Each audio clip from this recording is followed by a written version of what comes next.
एक रोज महफिलें सजी और जिक्र हुई इश्क से जुड़ी हर दूसरी कहानी प्यार की। जिसे हासिल हुआ उसने कहा खूबसूरत किस्सा है ये, और जिसे नहीं उसने कहा नर्क है ये मोहब्बत में हुए हर वफादार की। तो किसी ने कहा मौलतें दिख नहीं रही और शायद मैं ढूंढ भी नहीं रही, अभी वक्त को थाम रखा है मैंने, कभी करूंगी इकरार वफाए इजहार का। कहा किसी ने महबूब मेरा था नसीब नहीं, इश्क मैंने सिखाया था और आज दिल में मुझे रख किसी और के पास है वो जो थी उसके नसीब की। किसी के ऐसे भी होते हैं कि किसी के महबूब को उनके ईश्वर लेके चले जाते हैं, उनके लिए था कि आखिरी दम तक की थी मोहब्बत मैंने उससे, आखिरी दम तक की थी मोहब्बत उससे। ईश्वर ने कहा इतना ही था मोहलत तेरे जमीन में मेरे इस जमींदार की, छीन ले गया मुझसे खुद के पास और अधूरा कर गया एक और तारीख जो बिठाई थी हमने एक और मुलाकात की। फिर एक और जो झूठ बोलते हैं वो झूठ भी इस कदर बोलती थी नाराज तो छोड़ो कभी शक की कोई मोहलत भी ना दी,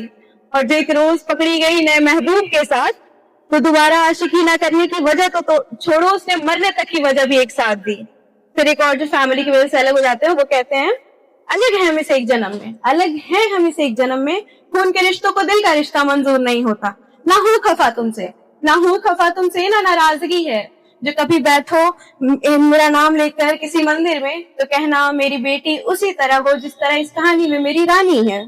किसी की शादी हो जाती है, लव मैरिज होती है, वो कहते हैं मुकम्मल हुआ है इश्क मेरा, नहीं रही अभी अधूरी कहानी मेरी, जिंदगी में अब मेरी महबूबा है पूरी तरह, पूरी हो रही है सारी ख्वाहिश अब हो रही है जवानी में। कौन कहता है इश्क अधूरे या पूरे होते हैं, आज महफिलें सजी तो मालूम हुआ इश्क के पहलू एक नहीं हजारों होते हैं, कोई खुश हो रहा है इसी इश्क से तो कोई इसी इश्क के मारे होते हैं।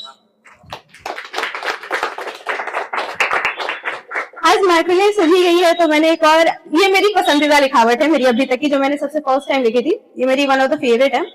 वो कुछ यूं है कि तुम जब आओगे मेरे जनाजे पर मेरे पास खड़ी होना तुम, ये जमाना होगा बगल में तुम्हारे पर मेरे बगल का हिस्सा वो लेना तुम, उस दिन मेरे जिस्म में जान का वो कतरा तो ना होगा पर होगी खुशी कि मेरी जिस्म के पास मेरा जान खड़ा होगा।